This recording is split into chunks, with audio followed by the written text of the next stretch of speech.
Little League football and basketball to the Mushroom Festival. Sylacauga Parks and Recreation Executive Director Steve Masters has his hand in all of this. Steve, good morning. Good morning, sir. How are you? First of all, the Mushroom Festival. Yes, sir. You said I should have known. I saw it on the sign. What's the Mushroom Festival? So we had a lady call us from the Alabama Mushroom Society. She was from North Alabama, and she kept telling us about this event they were having in Georgia every year, and how big it was and how many people were coming and all that kind of stuff. And you know, we're in the business of renting space for events. So obviously we said anything we can do to help, and she got everything set up. She had her own vendors, and she brought in all these people, and it was mostly educational. And from what we can guesstimate, 350 to 400 people came through Lake Howard this weekend. Now they do tents and stuff. Did I see tents on Facebook? They had tents. Excuse me. She had over 83 tent sites rented out. Not that many people camped because it was a little cool this weekend, but she had, you know, biologists from all over the Southeast. I think somebody flew in from California, and they put on presentations on how to forage mushrooms and different benefits and stuff like that. And also teamed up with the Auburn University, and everything that they found and foraged it on city property, obviously, not the National Forest. They were able to catalog and send to Auburn University. Well, the Mushroom Festival was a great success. Absolutely. And a couple of weeks ago, we had Noble Park full of tents and stuff. That was just 2 weeks ago. Talk about that. The Pinhoti kickoff, Kim and Nathan Wright, you know, they run the Pinhoti Outdoor Center. And this is camping season, or not camping, I'm sorry. This is hiking season. So this was kind of to kick off the hiking season for this area, and same Did kind they of mention me about this hiking stuff? No, or, and I have done it before, and actually with Nathan, but I retired my hiking boots as well. I love to walk at Lake Howard, but I like loops. I don't do one-way trips, you know, stuff like that. But you know, once again, it's just hopping. You know, everybody's wanting to have an event. Sylacauga's actually, you know, centrally located, beautiful place to have something, so we're happy to host them. No doubt about it. Steve Masters, Executive Director of the Sylacauga Parks and Rec, and you know, we're right in the middle of many events taking place, a lot of them with our children here in town. Yes, sir. As you know, you've had Lauren on already, and Lauren's keeping all of us busy. So this Saturday we have Princess Belle coming to read a book at a Noble Park, and we're going to have a bouncy house afterwards. Next Friday night we got a movie in the park. We're showing the old Hocus Pocus movie, and there's going to be a costume competition for that. And then the next Friday we have a breast cancer survivor thing at the rec, and we've teamed up with the hospital, and they're going to provide refreshments and stuff like that. And you know, let's not forget about Hunter Kane, who's got 4 sports going on right now. How do y'all keep up with all this stuff? You know, I just stand in the middle and walk in circles and do what they tell me to do. But you know, just great staff, absolute great staff. We got the right people in the right locations, and you know, I just make sure they have what they need to do their job. And they, you know, they let us know what all is going to be going on with this week at the rec. Yes, sir. That's Miss Lauren. I threw a lot at her when she first got here, and she's got her Facebook and Instagram up and running.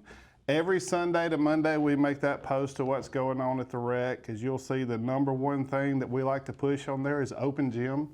You know, for passive recreation, for people who just want somewhere to go and shoot hoops or hang out or do whatever. And then obviously all of our programs and events and games are listed on there as well. Have you seen an uptick with our seniors, you know, with the COVID in the background, hopefully a little bit now?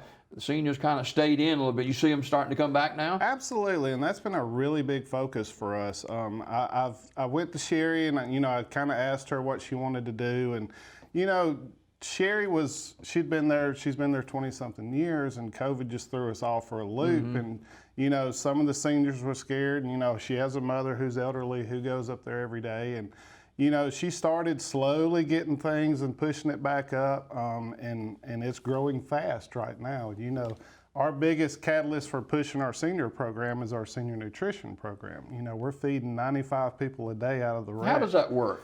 It's with East Alabama Food Services, I think it is. You know, they partner with the city, and the city said, hey, Rick, we want y'all to run this program, so we do. And they bring the food to us. We have 4 or 5 ladies who help prepare it and, either bag it or prepare it for in-house. And then we have local churches that volunteer and one employee that we have that runs a route. And they either deliver it or you come inside and eat it with us. There's about 10 or 15 that come in and eat with us. And most of those people walk over from the senior building. And that's good for Wonderful. people, Wonderful. It's one of the best programs that we offer at the rec. A lot of these people, that might be their only meal they get that day, at least their only hot meal. So that's a program that we're really, really, happy to offer and something that we're passionate about for sure. It might be their only connect with humanity that day as well. It could be. Most of the people that we deliver to are homebound people, for sure. Yeah. And, this is a program that Sherry is awesome. Sherry, when you drop off your senior or, if somebody drives up, she takes care of them like family. She teaches ceramics, she does painting, she has activities and stuff for them, and just the perfect person to be in that situation. And it takes money to operate Parks and Rec and to be a part of providing. I know we've got Church in the Highlands that has a service there, several services there a week, and that's been a real plus as well. Sure.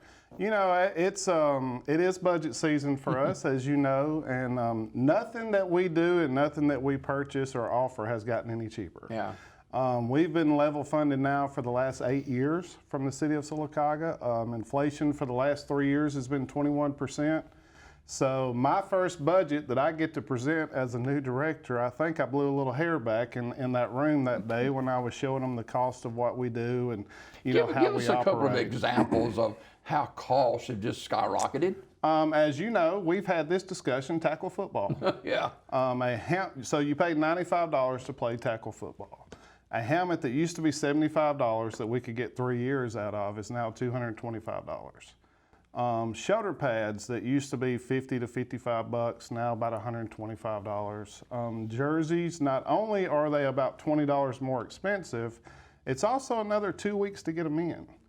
So I mean, poor Hunter, he gets athletic director his first year and he's done a wonderful job, but we've thrown all these price increase and all these delays and stuff at him. And, he's coming to me, and obviously I did it for 12 years and I didn't have these issues for 12 years. But just everything we do, it has gone up in cost.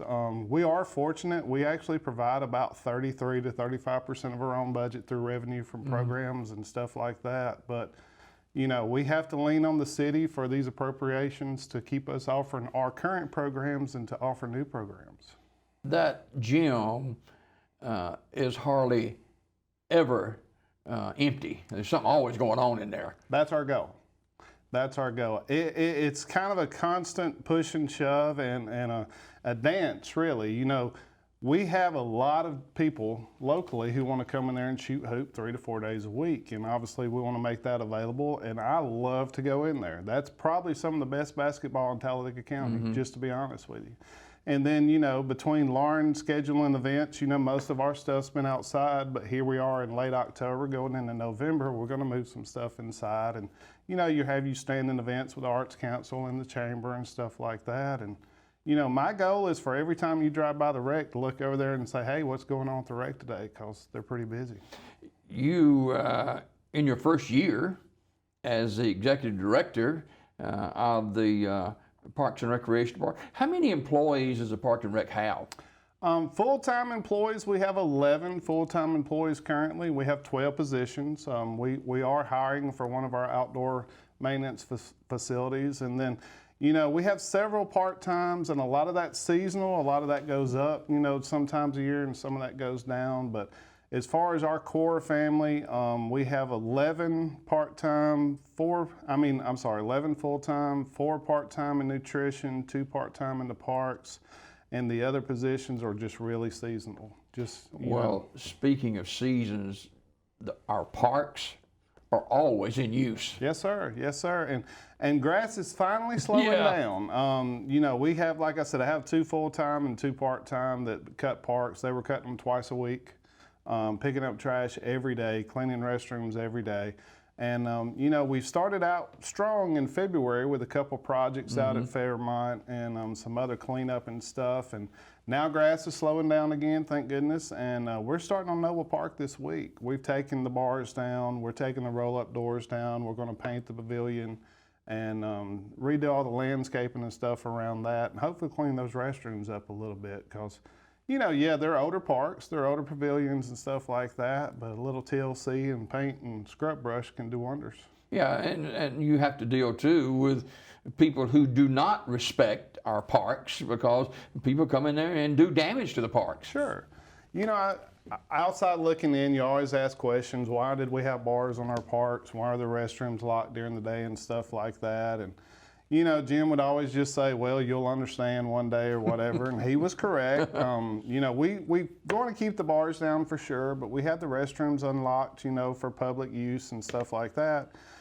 Trashed them, you know, paint on the walls, ripped commodes off the wall and stuff like that. But other than that, you know, yeah, it's a great place to be. But we're trying now to have it open during the day, so when we get there in the morning, we'll open them, and when our last guy leaves, to close them, and, you know, just make sure they're clean and available to the public. And hopefully that works. If not, then we'll do like we used to do and just unlock them when somebody rents it out. All right, if people like more information, what's going on with our Parks and Rec, how do they do that?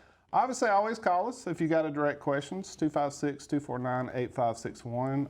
Facebook, Sylacauga Parks and Rec, or Sylacauga Rec Sports, or Instagram now. You know, the young girls got us on Instagram, so Sylacauga Parks and Recreation on Instagram. Steve Master, longtime friend, Executive Director of Sylacauga Parks and Rec, our guest this morning. Steve, always a pleasure, sir. Thank you, sir. More Daybreak coming up right after you. Watch this.